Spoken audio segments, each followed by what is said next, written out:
السلام عليكم ورحمة الله وبركاته. اليوم راح نشوفوا un autre algorithme, c'est l'algorithme SIRTF. Donc c'est un algorithme qui s'agit d'un mélange entre le SGF plus préemptive. Cet algorithme est un algorithme pour gestionner un processeur. Donc comment il marche? Donc on va voir toujours le premier arrivé c'est le P0 car le temps d'arrivée est 0. Donc le P0 et donc le P0 jusqu'à, on va voir, il a 4 mais on a dans le temps 1 il rentre le P1 donc le P0 marche de 0 jusqu'à 1 et ici il reste 3 donc il a marché jusqu'à 1 donc il rentre le P1.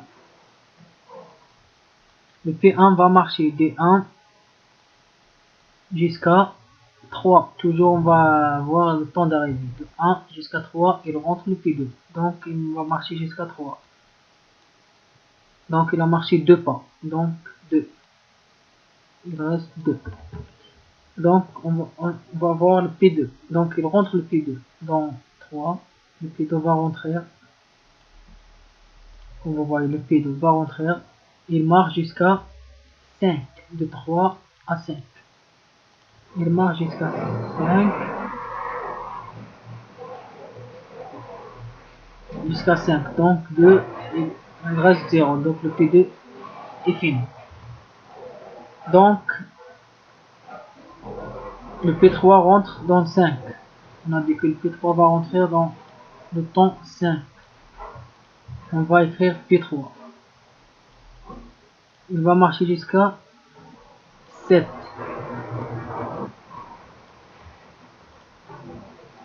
Donc il va marcher jusqu'à 7. Donc ici il va P2, P3 jusqu'à 7.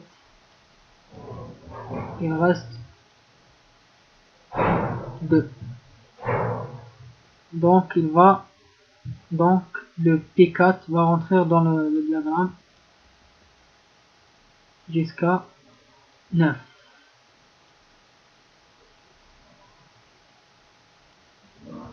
Donc ici on a fini. On a fini la première. Donc on va voir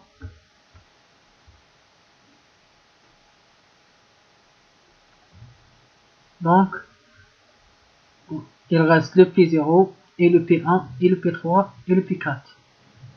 Donc on va voir le plus petit temps d'exécution. Ici on a 3, 2, 2 et 2. Donc c'est le premier, c'est P1 car il a 1 et 2. C'est 2 et le plus petit. Donc le P1 va rentrer, il va finir son travail jusqu'à 11. Donc il reste 0. Donc il reste le P0, le P3 et le P4. Le P3 et le P4 sont sont égaux, alors on va voir le temps d'arrivée 5 et 7. Donc le P3 sera le premier. Jusqu'à, il va finir 2, donc jusqu'à 13.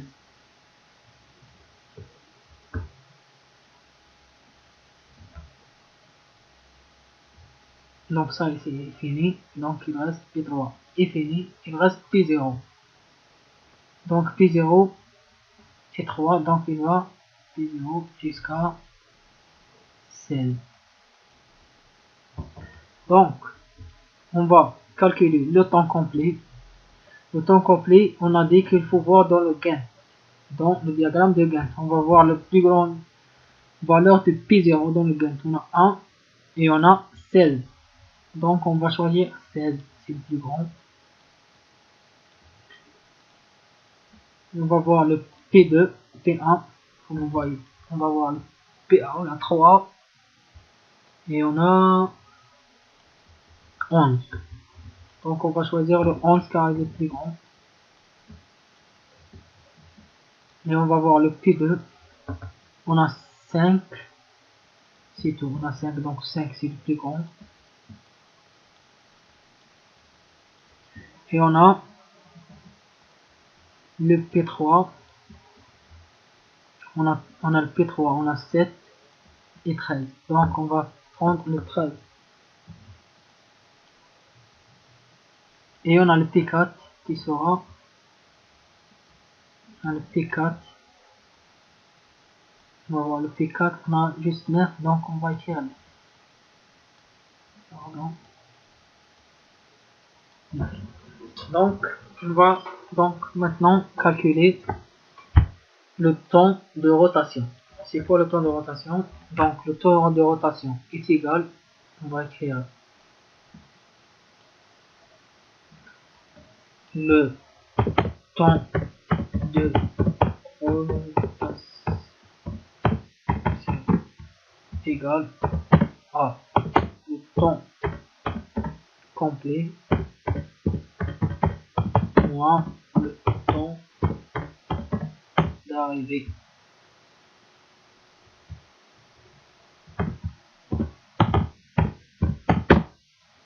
Donc cette règle, il faut connaître cette règle pour calculer le temps de rotation.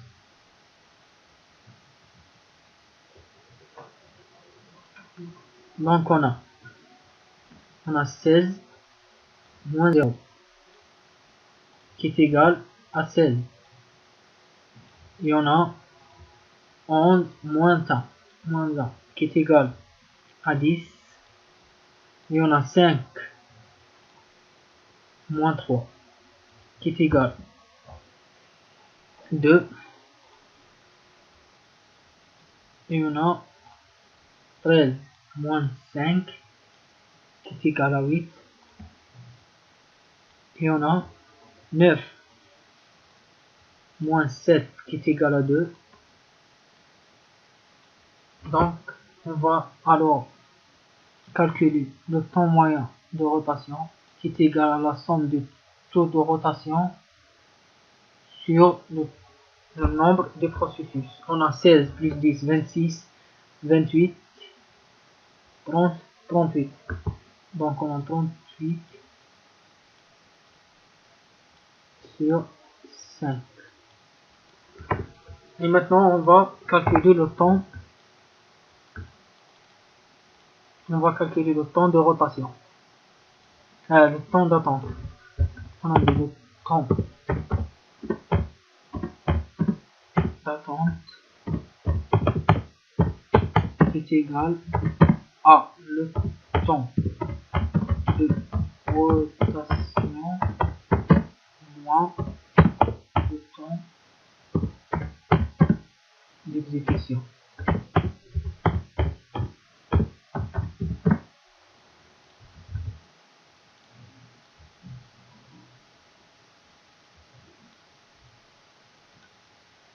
Il faut connaître cette règle. Donc, il faut connaître cette règle. Donc, on a le temps de rotation 16 moins 4 qui est égal à 12. Et on a 10 moins 4 qui est égal à 6. Et on a 2, pardon, on a 2 moins 2 qui est égal à 0. Et on a 8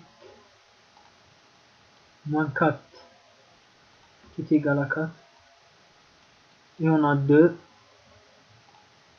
moins 2 qui est égal à 0.